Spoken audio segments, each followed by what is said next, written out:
Čaute lidi, dneska tady máme video, ale dneska to bude krátké, nic nebude natáčet, ani bude se natáčet, to natáčam teraz. A dneska tady máme konečně ten den, kde jsem se přihlásil na Real Geek. Ale ještě tam nemám merch a budu tam mít, už si ho vytváram.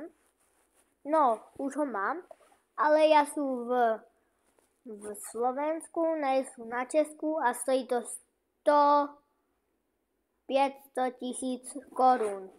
A já na to nemám, takže asi když budu mít 20 roků, tak vyjde.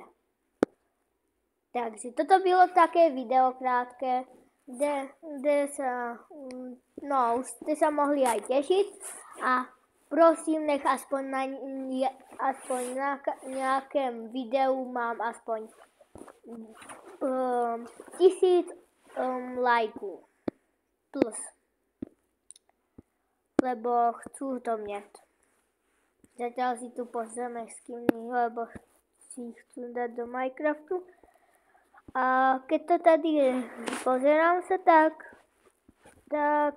tu by mohlo byť konec. Asi jak chcete. A keď chcete, aby som povedal svojej mamke, že natáčam na YouTube, tak napíšte teda do komentáru, že áno. A ja vám na to dám srdíčko. A potom sa uvidí. Takže toto bylo také krátké video. A asi môže byť konec, že? Toto si iba dúfla, no stáhneme.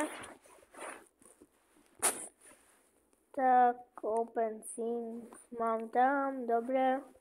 Takže to je také krátké video, takže čauko!